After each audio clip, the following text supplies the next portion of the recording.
vai aqui uma mini aula de 10 minutos sobre o comportamento eleitoral, a forma como o eleitor decide. Por que eu tive a ideia de fazer isso hoje? Você está vendo a quantidade de denúncias de corrupção contra Bolsonaro.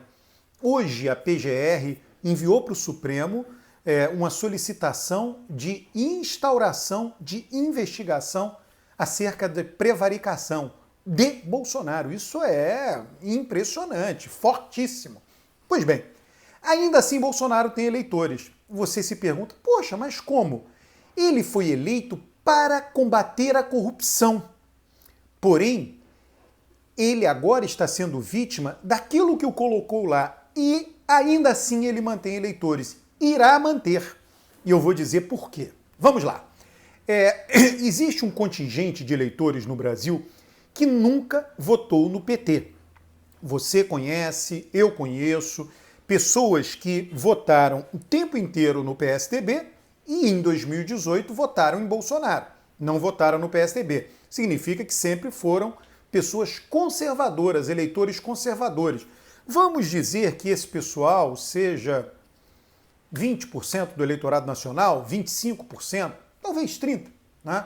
Eles continuam apoiando o Bolsonaro. E aí você vai me perguntar, mas agora qual é a justificativa? Eu vou lhe dizer, baseado em dados reais, em dados de pesquisa que eu tenho. Uma das justificativas, em particular das pessoas que já foram vacinadas, é que eles passaram a dizer que foram vacinados graças à ação do governo federal, graças à ação de Bolsonaro. Você vai dizer que absurdo eles mencionarem isto, que vergonha, tá tudo aí provado que Bolsonaro fez corpo mole para as vacinas. Não interessa. E aí, eu quero que você venha comigo neste raciocínio que está baseado em estudos de psicologia cognitiva. O que os psicólogos descobriram que hoje é consenso junto a este mundo, né? Porque para mim, cientista político, é importante ler a literatura de psicologia. O que eles descobriram? Eles descobriram o seguinte, que primeiro nós... Olha, tem um livro muito legal, livro de prêmio Nobel aí de economia, Rápido e Devagar, Duas Maneiras de Pensar. Né? Foi best-seller, é best-seller, tá? Então, o que vem sendo... Né? Nós temos duas maneiras de tomar decisão, uma maneira rápida e uma devagar. A rápida é intuitiva e a devagar é com base no raciocínio. Pois bem, o que psicólogos acadêmicos, né, evoluíram e chegaram a um determinado consenso acerca disso? Primeiro nós tomamos a decisão, depois nós justificamos. Tá? A tomada de decisão tem a ver com nossos sentimentos, tem a ver com nossa intuição, não tem a ver com nossa razão. Alguém lá que gostava de Dilma, apoiou Dilma, aí perdeu o emprego durante o governo Dilma e atribuiu isso a Dilma. Essa pessoa teve um sentimento negativo com relação ao governo Dilma, passou a não gostar de Dilma. E aí ela depois justifica por que deixou de apoiar Dilma. Eu deixei de apoiar porque perdi o emprego. O que os psicólogos argumentam, né? Que a razão ela tem um limite muito grande na nossa tomada de decisão. Na verdade, a razão é uma espécie de assessora de imprensa, só isso. Ela é uma assessora de imprensa. Ela nos assessora, porque é importante, nós vivemos em sociedade, os seres humanos precisam se comunicar. A comunicação é parte importante da vida de nós seres humanos. Parte importante? Não, parte muito importante. Muito importante, tá? A comunicação nos ajuda a sobreviver, a melhorar de vida. Pois bem, então, para que nós nos comuniquemos com outros seres humanos, o que nós fazemos? Nós temos que justificar as nossas decisões. Então, primeiro a pessoa decidiu votar em Bolsonaro e depois ela arrumou a justificativa para votar em Bolsonaro. Lá, esse eleitorado certo da direita sempre decidiu votar nos tucanos. Em 2018 decidiu votar em Bolsonaro. Arrumou a justificativa. Qual era? O PT é corrupto, Bolsonaro vai combater a corrupção. Agora, corrupção com Bolsonaro. Eles esqueceram isso. A justificativa é: fui vacinado, quem trouxe a vacina foi Bolsonaro. Quem trouxe a vacina foi o governo federal. Quem está comprando é o governo federal. Nós sabemos que por ele não comprava nenhuma. Mas não interessa. como essa pessoa já tomou a decisão de votar em Bolsonaro, então ela tem que correr atrás de uma justificativa. E ela achou a justificativa da vacina. Tá? Isso é o eleitor certo da direita. Tem o eleitor certo da esquerda. Tem o eleitor certo da esquerda, aquele que sempre votou no PT. Né? E aí ele vai ter a justificativa dele para votar. O PT se envolveu, ele lá no passado votou no PT porque o PT ia combater a corrupção. Aí o PT se envolveu em corrupção e ele, eleitor, passou a admitir que sim. Aí ele diz, não, a justificativa é que o PT defende os pobres, fez o Bolsa Família, melhorou a vida dos pobres. Então ele mudou a justificativa, arrumou uma outra justificativa. E tem o eleitor de centro. Esse eleitor, ele muda de voto. Ele ora vota na direita, ora vota na esquerda.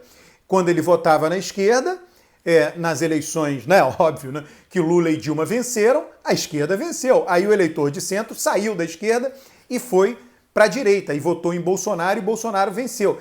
Esse eleitor é um eleitor, de novo, ele é persuadido e ele muda, mas ele muda em função de alguma experiência concreta de vida que ele teve e que mexeu em suas emoções, não mexeu em sua razão.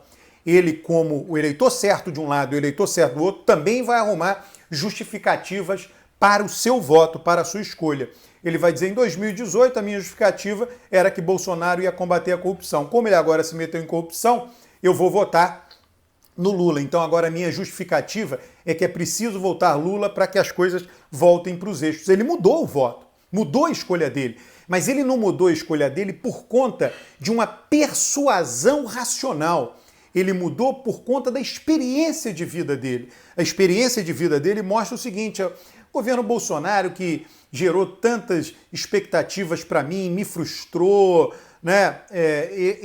A emoção dele com relação a Bolsonaro foi frustrada, efetivamente. E aí ele abandona Bolsonaro. E aí ele volta para aquele que em algum momento talvez ele já tenha votado lá atrás, Lula, em que ele até admite, minha vida com Lula era melhor, eu tinha uma emoção boa na época de Lula, porque eu vivia bem, porque minha renda aumentava, eu tinha uma emoção boa na época de Lula. Então as emoções nos levam a tomar as decisões e a razão justifica para o público, para as pessoas com as quais convivemos, as decisões que nós tomamos. Então, e é isso que eu digo, é uma mini aula de comportamento eleitoral, né? E as pesquisas captam isso. As pesquisas captam as razões, as justificativas racionais que os eleitores dão para a sua decisão do voto. As pesquisas fazem exatamente isso. E que é relevante, diga-se de passagem, porque é o que nós utilizamos, repito, para a nossa comunicação. Então, imagine sempre o eleitorado dessa maneira. Sempre divida o eleitorado entre três partes. Eu não estou dizendo, podem ser três partes iguais ou quase iguais, enfim, não importa. Mas essas três partes existem. A parte do voto certo da direita, a parte do voto certo da esquerda e a parte daquele que muda de voto, que eu chamei de eleitor de centro. Né? Voto certo de um lado, voto certo de outro e o que muda de voto. Os dois votos certos asseguram a existência de direita e esquerda e o voto que muda de lado assegura a alternância de poder. Tá? Então eles são sempre complementares no mundo democrático. E o mundo que nós vivemos, eu sempre insisto nesse ponto, o pluralismo, a pluralidade do mundo em que vivemos, ela é irredutível. Palavra irredutível. Você não reduz a pluralidade. A pluralidade você não reduz. Você não vai ter um mundo que todo mundo pense igual sobre os temas que movem os seres humanos, que fazem os seres humanos irem para a esfera pública, para a política. Eles vão sempre divergir, vai sempre haver pluralidade de formas de pensar. E a pluralidade básica é esquerda e direita. Eu vejo gente, eu até rio sempre, eu nem contra-argumento, esquerda e direita deixou de existir, esquerda, é bobagem, né? A direita faz políticas liberais na economia, de retração do Estado na economia, a esquerda faz políticas de maior intervenção do Estado na economia. A direita tem uma visão mais conservadora de costumes, a esquerda tem uma visão mais, digamos assim, subversiva dos costumes, quer dizer, vale a pena você bater de frente com costumes já estabelecidos para renovar aquilo ali. Então, são visões de mundo diferentes, quer dizer, conservadores e progressistas, aqueles que querem mudar menos ou mudar de uma maneira muito incremental e aqueles que querem mudar mais rapidamente. Então essa divisão sempre existiu, sempre vai existir. Fica aqui essa, como eu chamei lá no início, uma mini aula de decisão eleitoral, de comportamento eleitoral.